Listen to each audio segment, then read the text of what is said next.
Saviez-vous que la célèbre citation de l'écrivain Naguib Mahfouz, « L'Égypte est venue, puis l'histoire est arrivée », est une description scientifique très précise? En effet, si l'histoire commence officiellement avec l'invention de l'écriture, la civilisation égyptienne, elle, a vu le jour bien avant. La langue égyptienne antique a évolué au fil des millénaires à travers 4 écritures. Les Grecs ont nommé hiéroglyphique l'écriture originelle dont les signes sont gravés avec précision, du grec hiéro, sacré, et glyphin, gravé, soit la gravure sacrée. Ils ont ensuite désigné par hiératique l'écriture cursive utilisée par les prêtres, et par démotique l'écriture populaire très abrégée. Enfin, l'écriture copte est apparue, transcrivant la langue égyptienne à l'aide de l'alphabet grec. Ainsi, les souverains lagides grecs d'Égypte faisaient graver leurs décrets officiels en grec et en égyptien sur des stèles de granit.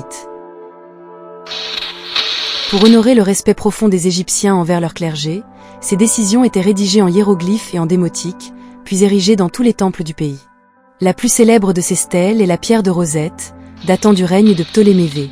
Le texte y relate la tragédie du jeune roi, orphelin à l'âge de 5 ans suite à une trahison, et son combat contre les usurpateurs pour préserver l'État. Par gratitude envers les prêtres qu'il avait soutenus, il décréta l'abolition des impôts et des taxes pour le clergé et le peuple, ordonnant que cet acte de reconnaissance soit gravé et diffusé partout. L'un de ces exemplaires trônait probablement dans le temple de Saï, Garbia. Avec le temps et suite au décret de l'empereur Théodose ordonnant la fermeture des temples, ces édifices servirent de carrière de pierre. La stèle fut probablement brisée et certains de ces blocs furent transportés à Rosette pour édifier la citadelle mamelouk du sultan Quetbeh. Elle y resta ignorée jusqu'en 1799, date à laquelle le lieutenant français Pierre-François Bouchard la découvrit lors de travaux de fortification. Transférée à l'Institut d'Égypte au Caire, la stèle fut ensuite saisie par les forces britanniques et transférée au British Museum, où elle se trouve encore aujourd'hui. De nombreux linguistes ont étudié les copies de la stèle, notamment le suédois Johan Åkerblad en 1802 et l'anglais Thomas Young en 1809.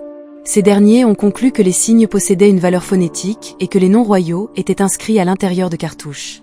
Jean-François Champollion s'est ensuite appuyé sur ces travaux préliminaires.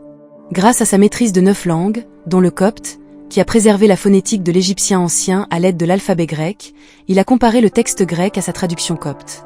Il réussit ainsi, pour la première fois, à associer le sens d'un mot à sa prononciation.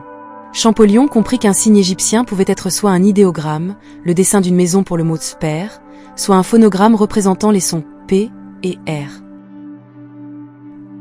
Ainsi, la pierre de Rosette est devenue la clé de voûte de l'égyptologie et une icône du patrimoine mondial.